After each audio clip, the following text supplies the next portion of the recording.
Welcome to the Trackside Lounge. This is episode 29. And Nate, things are a little bit different this time because we are in a different location. Yeah, we're missing our Nicholas. Where's Nick? Of course, last episode Nicholas was missing us. Yes, so it's yes. Sort of flippy floppy that one. And yeah, another location this time. Don't of course, call him Nicholas. Anyway, that's right. We've had a chat with a few different people over the episodes, Yeah. and there is another one still coming up.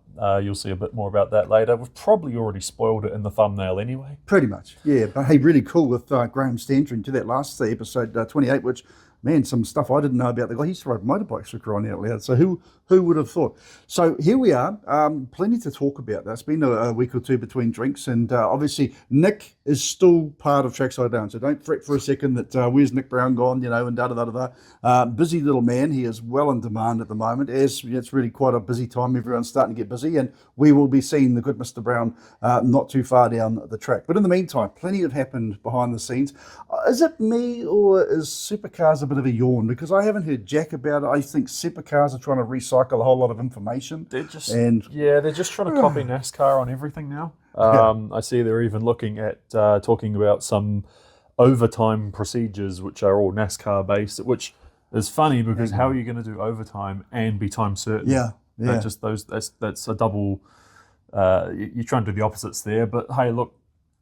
I've already talked before about the finals, the whole playoffs thing, and I don't get it. I'd like to see it in practice to know how it works, but until that happens, I mean, it's just, again, at the moment, they're just picking everything off NASCAR because, let's be honest, NASCAR is a bit better to watch at the moment and a lot more frequent too. Dead right, and of course we're learning about NASCAR as we speak. We're following this year with Shane, because Shane now is going through he's made his way into the cut-off, the finals and things like that. So, we'll watch that, and then we'll see similarities, I guess, with Supercars this year, but it's losing its appeal. Having said that, Bathurst, don't ring, don't call, don't text, don't knock on the door, don't bang on the window, don't ask for money. It's not happening because Bathurst is a very special time. Definitely watch Bathurst.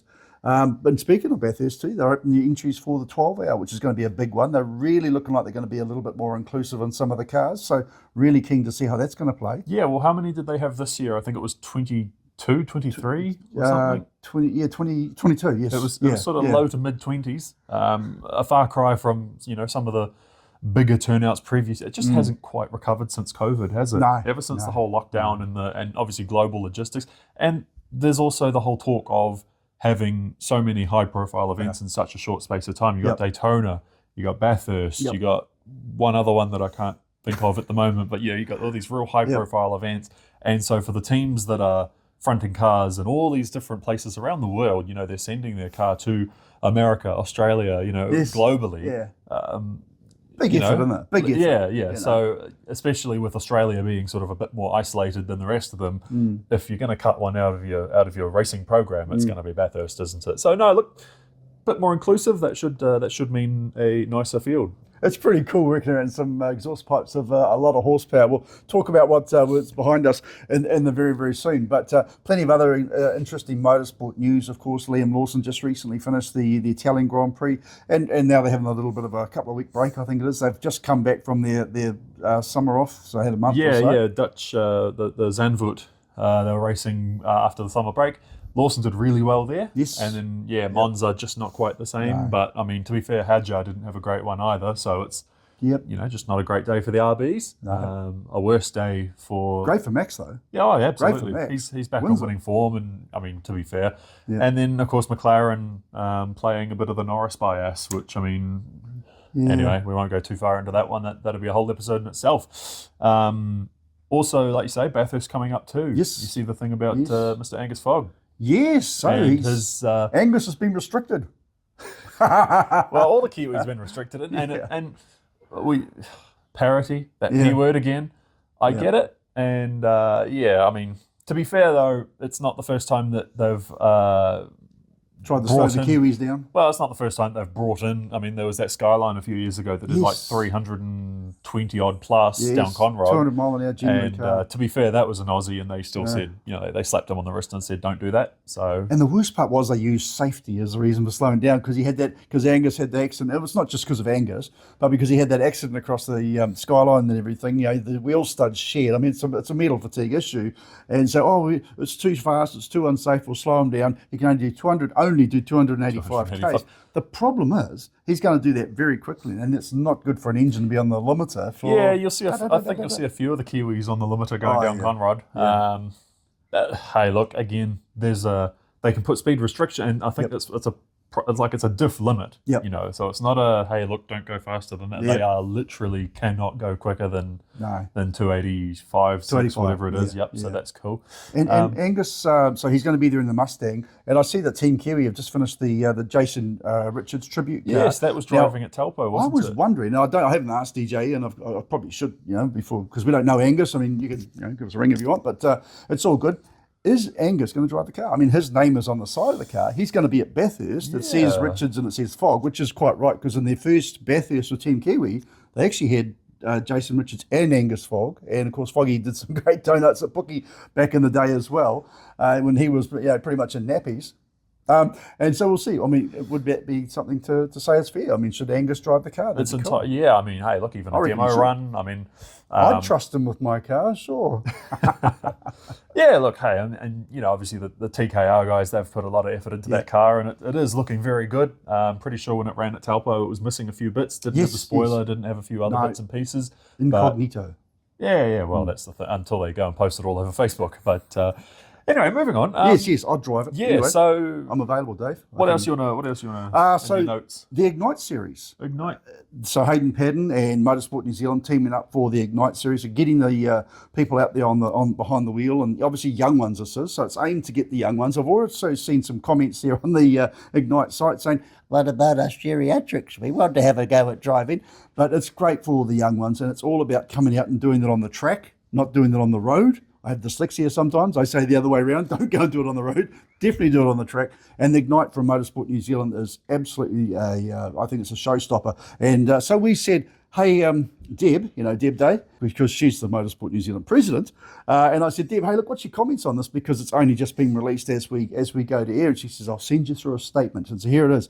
What's really special about Ignite Motorsport Club, the brainchild of Hayden Paddon, and supported by Motorsport New Zealand, is it's not just about one big moment or a chance to learn from Hayden himself. It's about sparking a journey.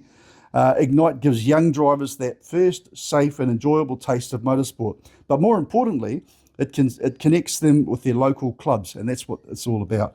Those clubs are the heartbeat of motorsport, running events every weekend and providing the place to grow, to learn, and to belong. So instead of being a one-off experience, Ignite opens the door to a community where young people can keep coming back, building their confidence, skills, and passion for years to come. And that's what makes it so powerful. It's not just about starting, it's about continuing the journey.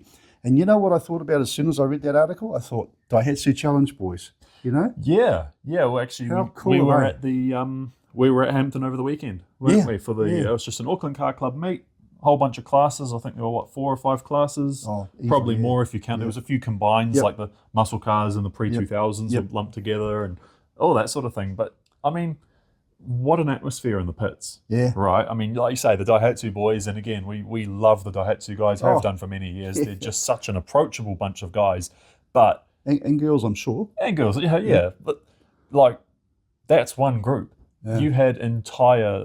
Like the Hampton facility was just full of little groups, little cliques, little social circles of people who, that guy owns a business and he just runs his car every weekend for a bit of fun, and then that guy's got a really, really nice car. It's his pride and joy, and there's all these. So that's stories. The thing about the Ignite system. It's about getting these young ones to get on the track, have a bit of a go in their road car, race car, whatever they've got access to, I suppose, and then they can say, well, where am I going to go to from here?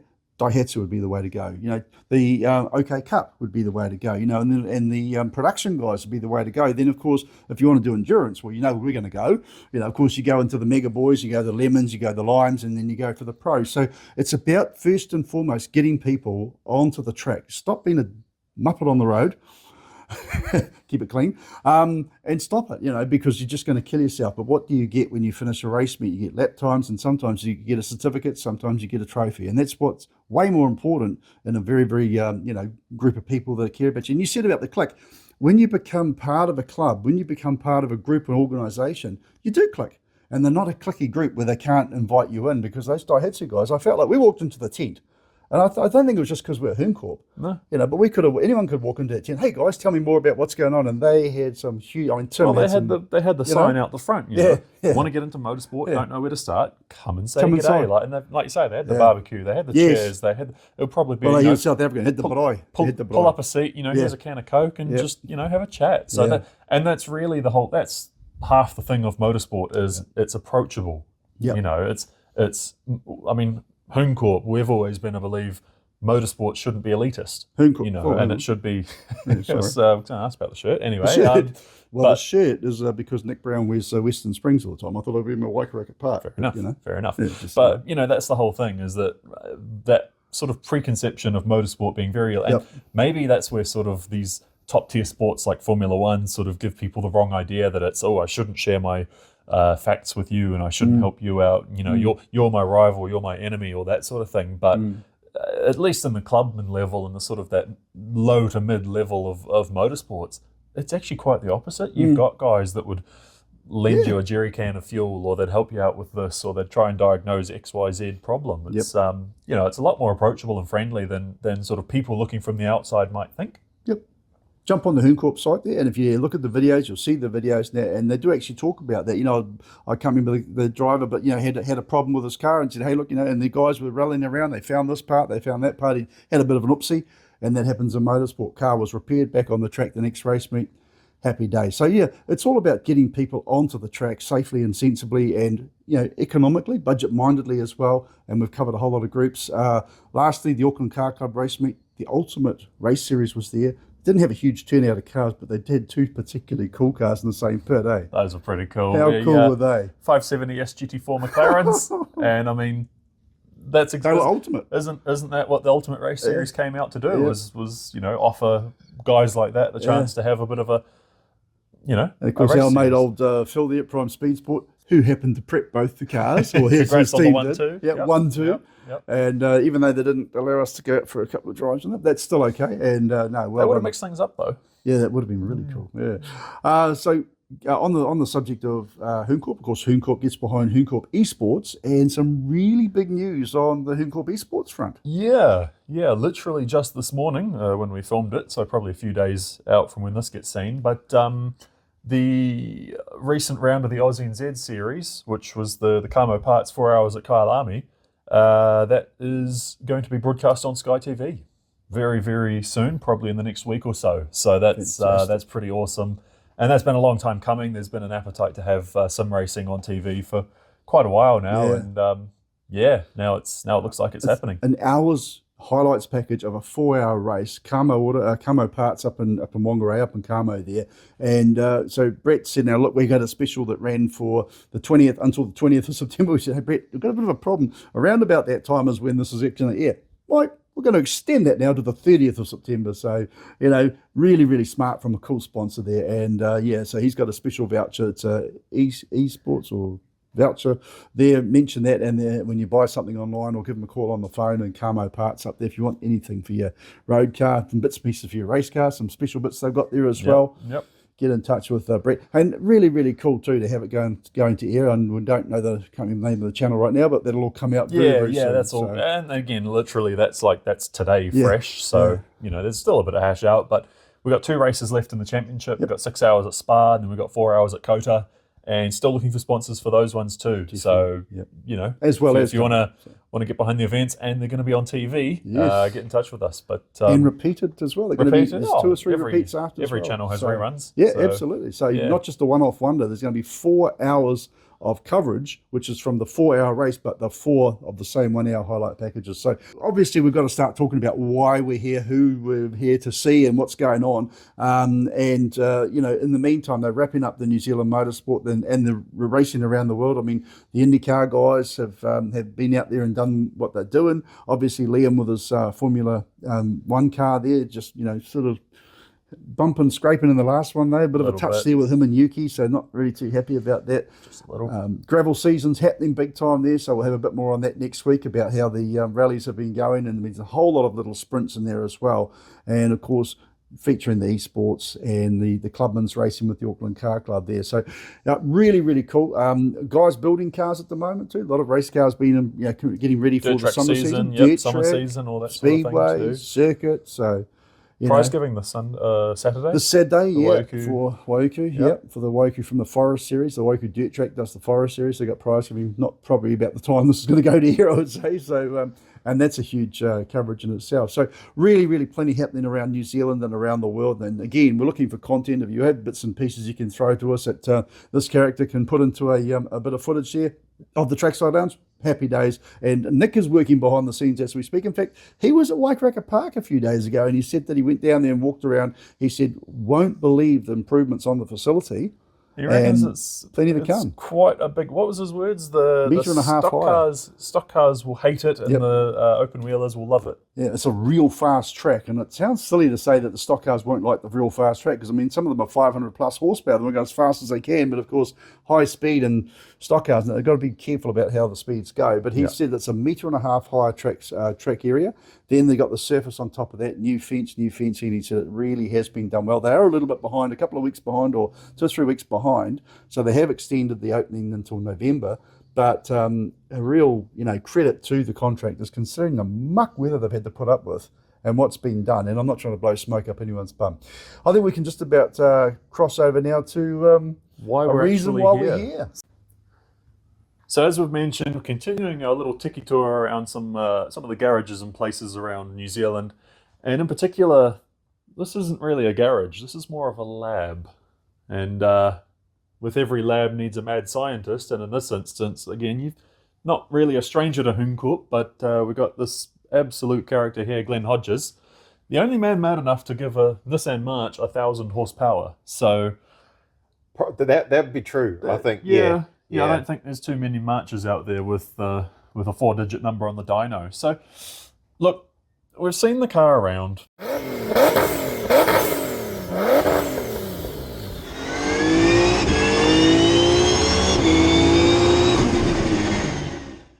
What do people not know about this car? What's some sort of lesser known trivial bits? There's one urban legend internet legend that kind of stands out a lot, and is the amount of people that come up and think it's got a VR, VR38 R35 engine. Okay. R35 GTR engine. Is that a common misconception? It's almost every day at the racetrack. That question is, or somebody's. I tend to, if I stand here with the car, I'm going to run out of voice by the end of the day, because there's so many people come up and want to talk about it. And it's cool, and I do. I literally. I can understand why they'd think that, though, because you were at the GTR festival. Yeah, that's true. I can kind of see you that. you hover around in the distance there, and you just hear this, and it's like it's not. And sometimes I'll correct, and sometimes I'll just let them have it. All right, whatever. so let's set the record straight then. What's in it, and what car is it from? So it is a VQ35DE. So that's from a lot of Nissans, actually, in various forms, but this one in particular, I believe, came from a 350 GT Skyline. Okay. It's got 350Z cylinder heads on there, I think, maybe, possibly. Long story, customer's car making ticky noises, put a new motor in it, kept the old motor, had that in mind for the March build at some point in the future. The March build ended up being east-west configuration, actually with this subframe. Come and have a look under here too, because the engineering behind this thing, it's a bit more to it than just whacking the engine in, and there's quite a bit. On there. So it started with this pulley would have been around about here, and the differential of a front-wheel drive style gearbox was pretty much about here. So it was an east-west configuration. So when I started with that, I needed a front-wheel drive engine block. So I took those heads that I was talking about from that rear-wheel drive mode, put them onto a front-wheel drive block, built that whole setup. Ran it to roughly 400 kilowatts at the hubs, and said to the tuner that's it. When we get to 400 kilowatts, let's just kneecap it at that and hobble it, because I have my doubts. This was a Nissan Sentra, JDM Sentra 6-speed / Maxima hybrid thing that I made. The Americans, it'll take 650 horsepower all day. And I was like, I don't think so. So we did that for, I think it was a season, bumped it up to 430 kilowatts or something like that, and broke it immediately. Repaired it and broke it immediately again. At that point, it was like, okay. So there's basically no front wheel drive gearbox arrangements that you can buy. Doesn't matter how much money you've got. They don't exist to handle the torque that motor was making and fit in the space that you have. Transaxles and stuff, so different configurations. Basically, the motor is, as soon as you go north-south arrangement with the motor, the world is your oyster. They're everywhere. But if you want to stay east-west, not going to happen. So at that point, it all came to pieces.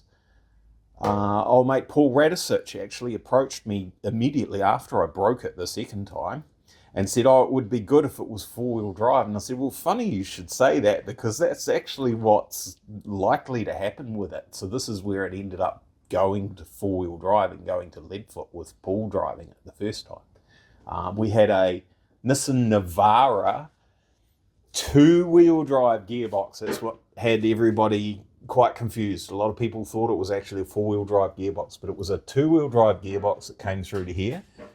We had a prop shaft that ran through to, this is a bespoke, what's called a reversing transfer box. And the reason for that is the motor is in the car backwards. If you spin all the shafts the same direction as the motor, you'll go really fast that way. Yeah. So this, basically, if you look up in there, if the lighting is good enough, that is the rotation of everything that goes on there. The prop shaft comes out of the motor, goes to the transfer box. It's a little bit hard doing that with one hand, but it's just a pinion gear with a spur gear. The spur gear is attached directly to the front diff, like literally bolted straight onto it, and then a couple of CV joints and prop shafts, and we head off back to the back. So there's no viscous coupling or centre clutch or centre differential or anything. Unless something is broken, what is happening at the front is happening at the back. Exact same speed. And so we ran that with the Nissan Navara box for a couple of years. It went to Leadfoot twice, and it was the same thing that I knew they were kind of pretty sturdy at 400 kilowatts, and if you went more, then nah. And that's exactly what happened at 400 kilowatts for whatever. We went to a round of Super Lap with 400, and that may have been 30 or 40 kilowatts or something like that, whatever it was. First session, that's a little bit noisier than what it was before. That'll need a rebuild. Second session, that's getting quite rowdy. That definitely needs some bearings and things like that. It's a bit of R&D. So third session, no, she done. No, she's finished it. So you've gone and engineered all of this yourself. Yes, like it hadn't been done anywhere in the world. Not in this car. Not in this car. No, there is a lot of Nissan bits and pieces, some of them tweaked to make it work. Obviously, drive shaft lengths and axle lengths and things like that. Yeah, sure. But yeah, even the diffs are 350Z housings with 350 GT Skyline gears and Fuga bits and pieces, and I can't even remember what's in there. They're not off the shelf. For the rate, you can't get that ratio with a viscous LSD. So and you can't get them in that width as well. So the whole thing's all sort of made to work. A bit like everything, it's all made to work. A little bit more headroom in the workshop would be great, but that's the way it is. Trying to work out how to sort of, stand under this, because I'm like this. So if we take the spoiler off, it's so the car's been built up and it gets more and more powerful and more evolved. What's the evolution of and I'll use Hampton Downs as an example because that's probably the consistent one there. What's the evolution of the lap times look like? What did you start off doing and what would it do now? The most people know I binned it with the first version on the first day of the I track. wasn't going to bring it up, but yeah, we won't. We like there's so many experts on that subject, but it was just a bad day at the track, right? So, and I was abused for thrashing it on the first day. I think I did a minute 28 or something like that. It definitely wasn't anywhere near pushing the thing, right? So, version 2, which was still just the rear-wheel drive version, it started off in that ballpark, minute 20 or something like that. And of course, lack of confidence and stuff. You go through something like that. There's driver development as much as there's vehicle development too. That's so that car was. Oh yeah, let's go out this way and not have to stand hunch a bit quite taller. so much. Yep. Yeah. Oh, there we go.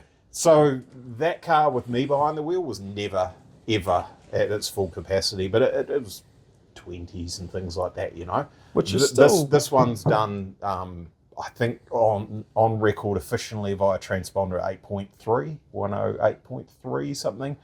Unofficially with the sore hand after the Whangarei street sprint, driving carefully, using my left hand to drive and my right hand just to hold the wheel straight while I changed gears and did a 7.9.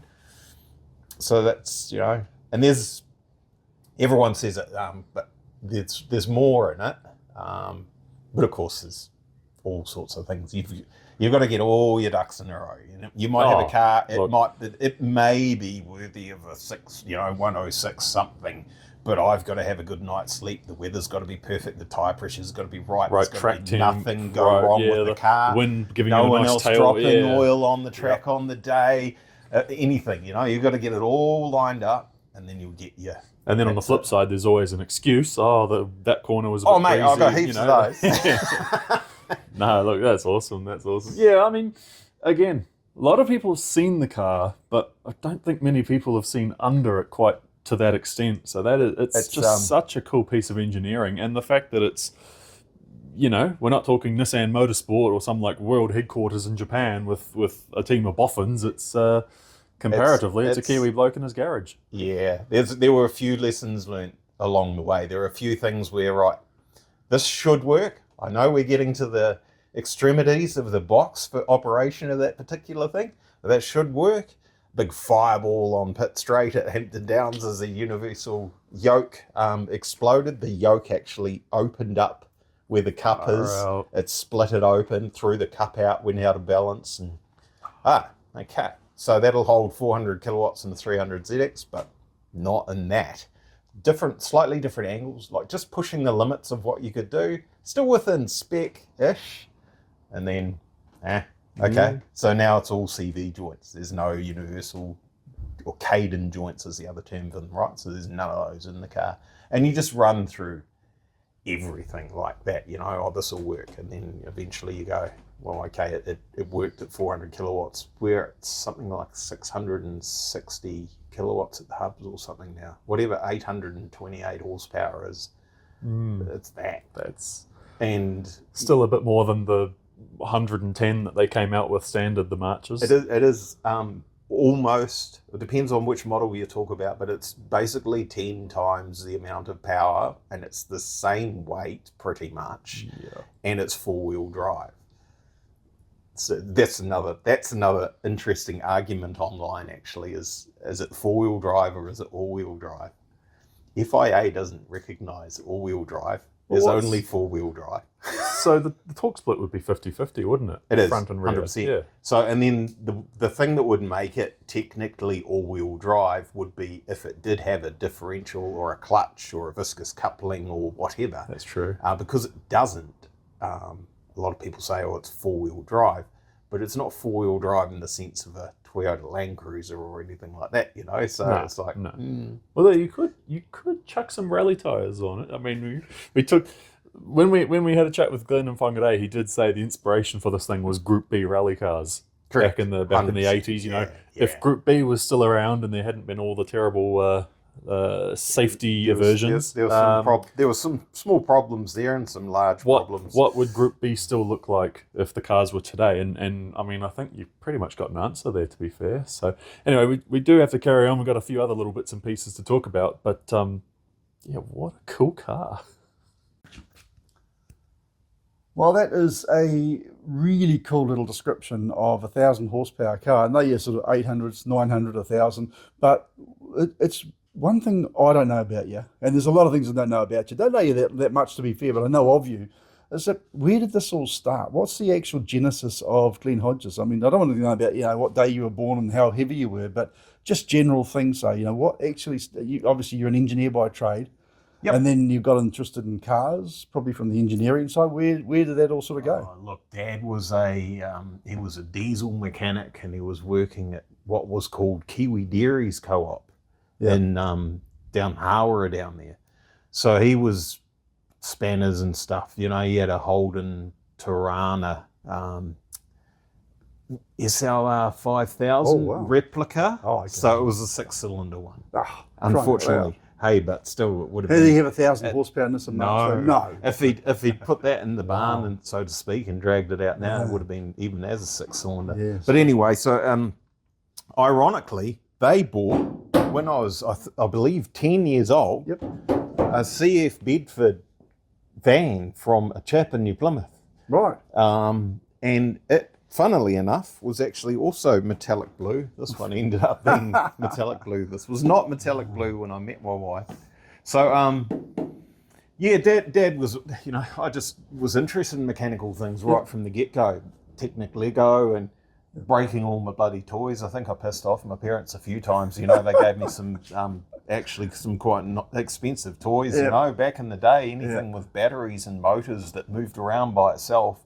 That was expensive, man, compared to now. Oh, yeah. And here's Glenn pulling it all to pieces to put the radio control gear in his model yacht that he had and all that. And it worked. No respect for Tonka toys. No respect for big buddies and all that. Yeah, that's right. No, let's see how this works. So that was that. And then we moved up to Whitianga. Mum and Dad bought a garage, called it Mercury Bay Motors in Whitianga when I was 15. Right. So there I was doing all the tyre repairs, and I was doing dive bottle fills and LPG fills, and I was selling parts in the parts department and all that sort of carry on at 15 years old. And that kind of evolved into, my mates had the SR Corolla. Oh, crikey, the old coupe. With a bog in it and all that sort of carry, so helping out with that sort of stuff. And I bought a Volkswagen Beetle while I was still at school. Pulled the motor out of it and painted the whole car like fluoro yellow, sort of like that bike helmet colour. So Barger. So I was into it, doing all that stuff at, 18 years old, not even that, 17 years old. And then it's always been there, all the automotive stuff in the background. I went into the aircraft industry for a number of years. I did a couple of years in the motorcycle industry, but it was always on the weekends I was fixing people's cars and fiddling with my own car and doing an aluminium drive shaft from a 300 ZX that I was drag racing at the time and all that sort of carry on, So I think I first hit a racetrack to go around corners fast as part of a 300 ZX Owners Club track day, 2004, something like that. So you've always been a Nissan guy? Always liked your Nissans? It's just... Goes a long way. I'm not sure where that really kicked off, where the Nissan thing was, but Mum and Dad had a VL Commodore back in the day, so they had a Nissan motor, RB30 in it. I think I was riding on the tug, towing a derelict aeroplane probably behind it out of the airport, and we were at this place, and there was this 2-seater Z32 sitting there. Oh, wow. It was sharp, and it was a nice looking car, and at the time it wasn't very old, so it was owned by one of the office staff that was well paid, and I said to the boss, I'm going to get me one of those one day. And I did. And so I think I had a Z32 for the best part of 20 years of my life, probably. Yeah.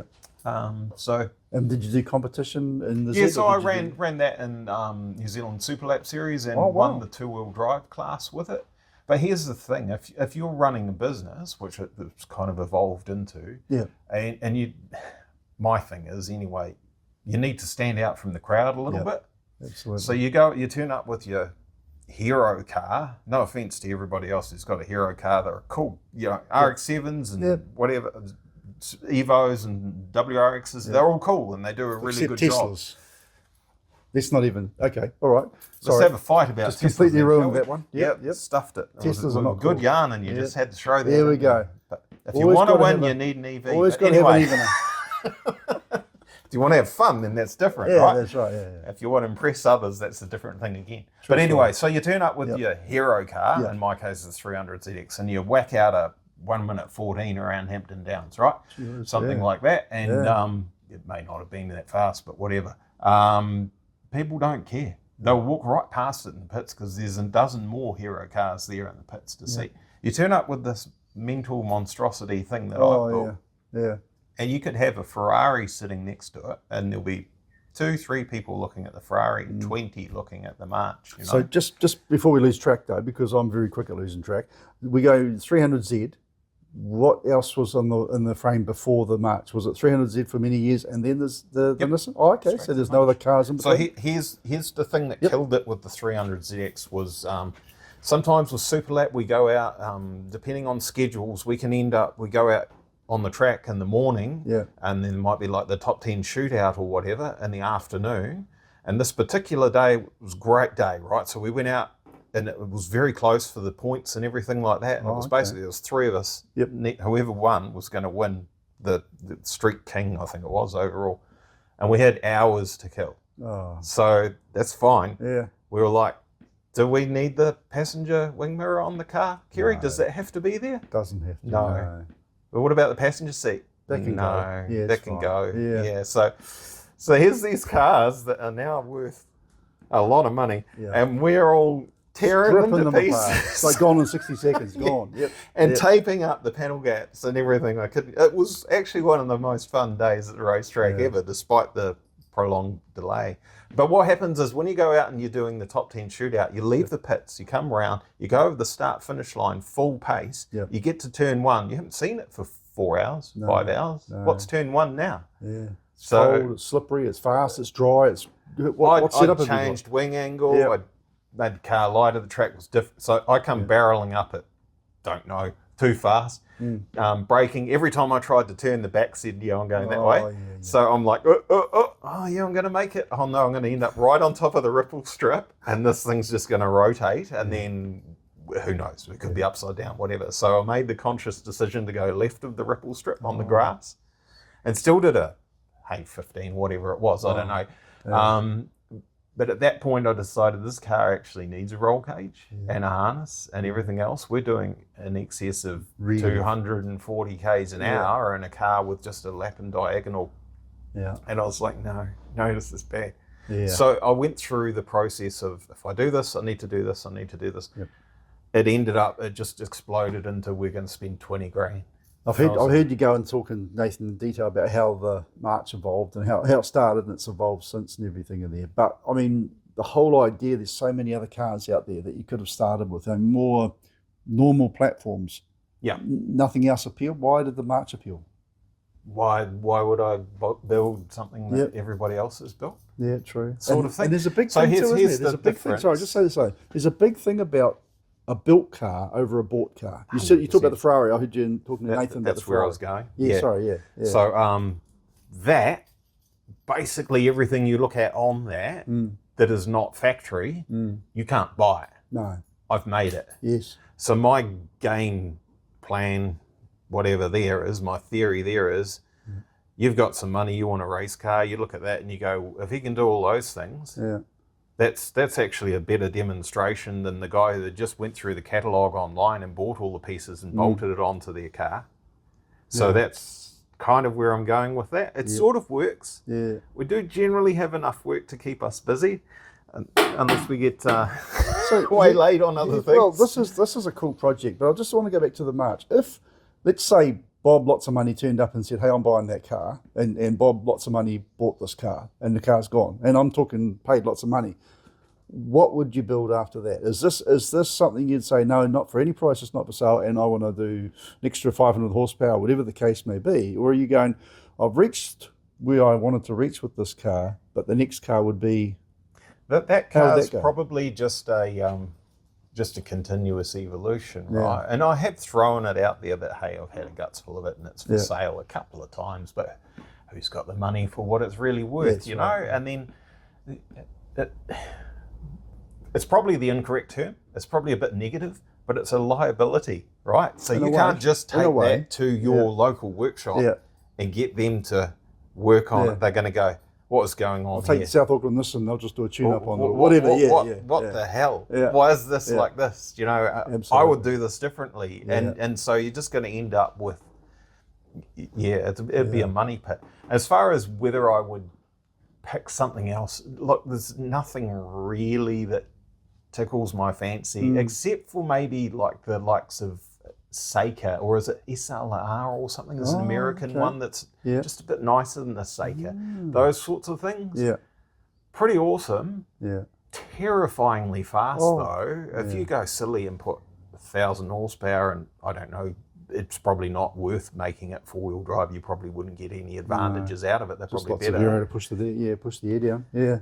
Real cool fun, but Yeah. you've got to be brave. Yeah, absolutely. You've got to have some on you to be driving. So from a commercial point of view, I mean, I'll go out there and say, if I'm Bob lots of money again, and this car's not available, or I don't want to buy it or whatever, but I want someone to build me a cool car, fabricate a vehicle from nothing, build me something that shouldn't be, but that is, solve all the problems that I want solved, to actually go out and do time attack or drag racing or whatever the case, really, really fast. Are you the guy to get in touch with? Would you build Bob or someone like that? I can do. I've done. Oh, we can. We can see you can do. Yeah, I definitely can do. We've had the lab as a business has existed just about 15 years now. It'll be 15 years in December, and we've had 2 projects that have been 2 or 3 years in the making in the shop here or at the other shop and this shop for quite some time. It really just depends on who, what your limits are, how far you want to get into it and how long, because it's just me. We don't have a team of 10 people here. No. If you want to throw 2,000 hours of work at a vehicle, it could take probably the best part of 2.5 years for us to kick it out the door for you. So if I had a rusty Dino Ferrari, I could bring it to you and you could make it nice or something like that? Are you a restoration as much as a fabrication, or more the fab? I wouldn't really put my hand up for restoration work. I Certainly capable though, aren't you? can do a reasonable job. Look at the Bedford, it's gorgeous. But I think I said to you earlier, it's just like origami, except the glue's a hell of a lot hotter. You don't use glue in origami, but we won't spoil the good That's all right. phrase. Never let the truth get in the way of a good story. So I mean, everything lovely. everything that's being replaced on this is being fabricated by myself. Yeah. You can buy some rust cuts. They're hard to get. It's not a lot. So things like this is a really complicated compound curve sort of thing, and you can cut it all and stitch it all together, or you can do it properly and try and make a little tool, which I believe might still be sitting in the press over there, and actually form the shape and do it as one piece. This takes me back to 14-year-old Mike, who was a friend, had a friend with a CF Bedford, and he decided to make it into a truck. So he chopped the back of the thing off, had 186 in it, and the automatic transmission. And down in Napier, we decided, hey, good idea, chop the back off. So he chopped the back off. No mod certs back in those days. Tail lights were still there and all that sort of carry on. Completely chopped the back off, drove, and it had no weight. It was the most dangerous thing you've ever ridden around in your life. But seeing we've all got, I would say we've all got CF Bedford stories, but a certain generation have all got CF Bedford stories. Right. Because the young ones, Nathan would never cameraman over there is probably like... He's no. But seeing all the metal fabrication that you've done, it is absolutely amazing. I mean, considering what these things were like back in the 90s, the 2000s, this is 2025, and this girl would have been she would have had a healthy share of rust. I mentioned Mum and Dad bought a CF Bedford van. Yes. So, we'll have to do some math there. Yes. I was about 10. Let's not go down the numbers. So this is about 40 years ago. This one's, they came out in 69, I think.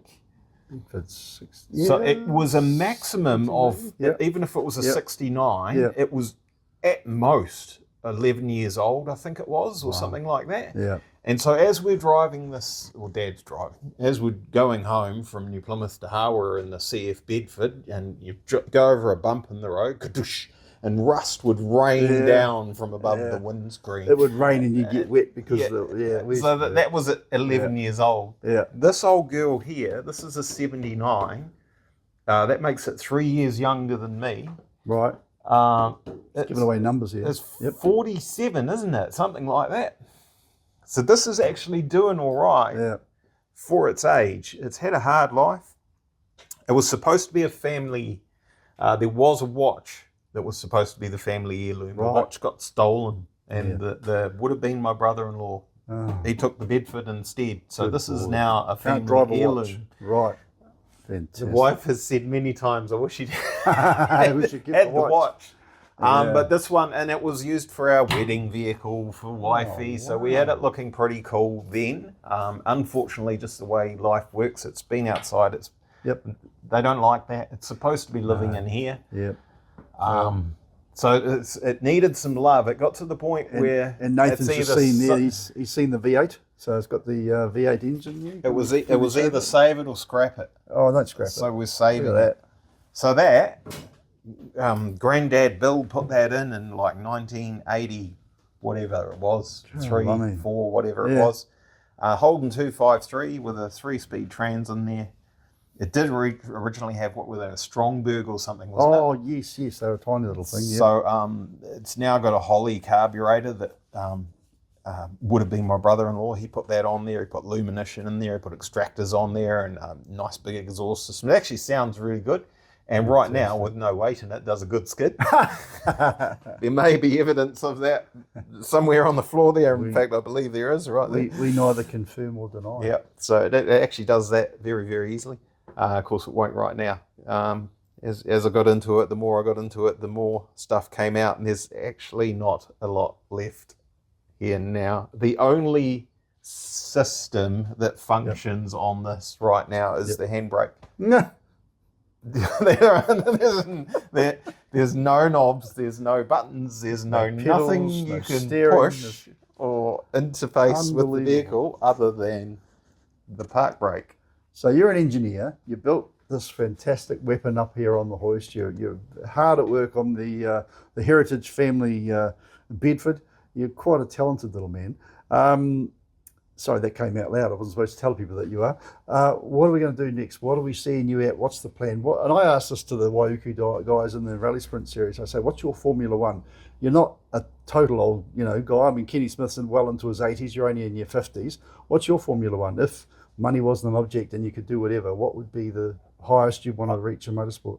I'm going to struggle to give you an answer there. Literally throw you a curveball. Go ahead. And say, I actually don't enjoy driving the car as much as I do working on it. Okay. Going out there on the track for me usually is not so much about being a hero and setting a good lap time. The good lap time is only there to prove that what I've done in the workshop works. Yeah. That's really where it's at. I can understand that. For a very long time, because of previous incident we mentioned earlier, we've never really pushed things hard to the point where you enjoy it. There's been a handful of times probably at Hampton Downs since then where I've actually got out of the car and that was awesome. That was bloody good fun. At the Autocana, got out a couple of times.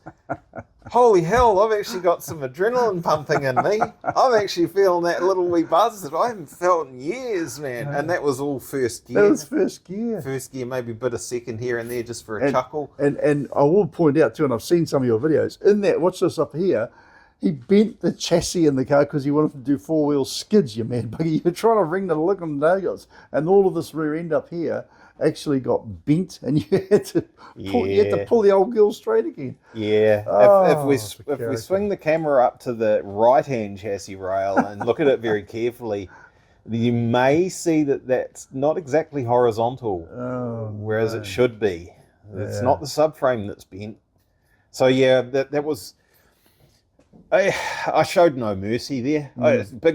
Big revs, drop clutch. If something's going to break, well, let's figure it out. 42 drivers, you came through the top 4, and I mean, these are some seasoned guys, lesser cars. The car that won, that MX-5, like turbocharged, absolutely right, all set up, beautiful car.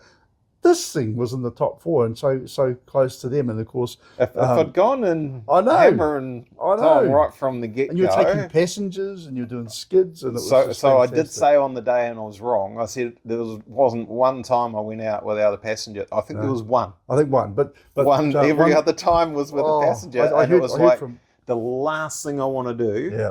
is have anything that looks even remotely suspicious, like this is going to be a crash or someone's going to get hurt. Yeah. So it was, I was going quick. Yeah. But there's, hey, going- if we going had really if we had just had sand everywhere and nothing to hit, Yeah. that would have been all on. That would have been great fun. And We I would have spoke had to Cable Tie, who was one of your passengers. He absolutely loved it. Yeah. I think he was your last one, actually. Yeah. He just climbed out with a smile. That was awesome, and he was worried you actually gone and changed his back alignment, but no, he was fine.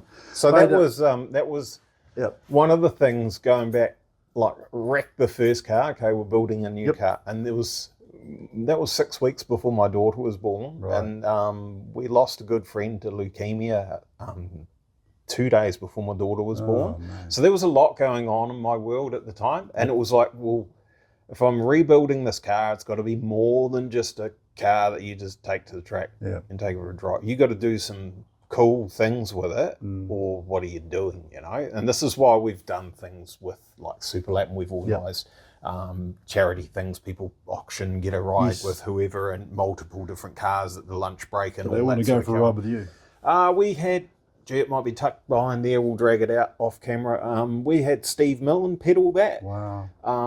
That was, like, for me, that was just super cool. Yeah. Like, it's a thing that you don't really set as a goal in your life earlier on, that you don't even think about. Well, you've got it's something- Stillen, who's got Stillen manufactured cars after him, the that's Nissan right. Maxima or some of the He's a Primeras. legend. He's He's a huge. freaking Huge in Nissan legend. Motorsport. And in Motorsport. He loved it. Like, at the time, it was, I set the GoPro up so it was just facing him and the passenger, and the passenger's face was well worth it.